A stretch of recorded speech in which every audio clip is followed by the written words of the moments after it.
Thank you, Esvic, at magandang umaga sa inyong lahat. It is so nice to be able to finally, sa wakas, ay nakipagkita na tayo kasi ang daming nating ginagawang seremonya. Kaya nung sinabi sa akin ni Sec Knights na ito pala first Monday nga pala, sabi niya meron tayong flag racing. So I made sure na makapunta ako para naman mag-start tayo. We start out on the right foot with all of us. Alam ko naman ang lahat itong OSAP, CABSEC, OPS, kilala ko lahat yan. SOSEC, PCC. I know how hard that you work at ginagawa ninyo para bilang serbisyo at hindi kayo namimili kung hindi kayo ay sumusunod kung sino man ang naipili ng ating mga mamamayan na umupo dito sa palasyong ito.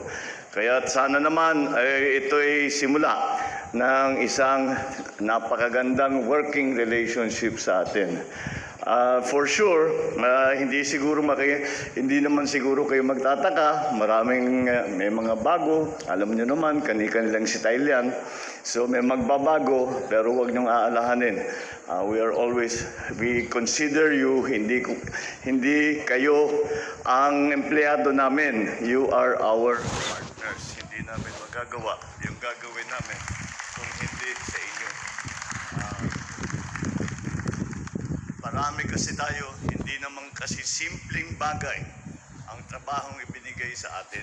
Kaya naman, kailangan natin siguro naging tama talaga ang mensahe ng kampanya na magkaisa. At magkaisahan natin ito at kakayanin natin ito. And I'm very happy to see you all. Mukhang ready to go, very enthusiastic for this next administration. We need that. Kailangan natin yan. Keep it going. Keep up the good work that you have been doing for the years previous. And gawin lang natin ang ating mga trabaho. And siguro, 1 or 2 steps beyond kung ano lang yung trabaho natin. Dahil yan ang inaasahan sa atin ng ating mga kababayan. So, I am very, very happy to have attended today's flag ceremony to at least be with you a little bit and to start to know kung who is occupying the offices around in the palace and to know that the passion and enthusiasm that we saw in the campaign remains, especially with the Malacanang staff, at napaka-importante na yan. Yung multiplier effect ng trabaho ninyo ay baka hindi ninyo alam. Pero yung trabaho ng when you sit at your desk and you do something and you make a decision or you push something or you expedite something that affects not only you, not only me, that affects millions of people. Kaya napaka-importante na itama natin yung aking gagawin trabaho.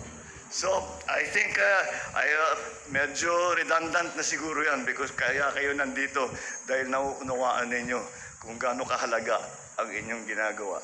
Kaya sasabihin ko na lang, maraming salamat. I hope I meet all of you individually at some point. I'm sure I will. That way, mapagtibay natin ang ating working relationship. Thank you very much for a very, very kind reception.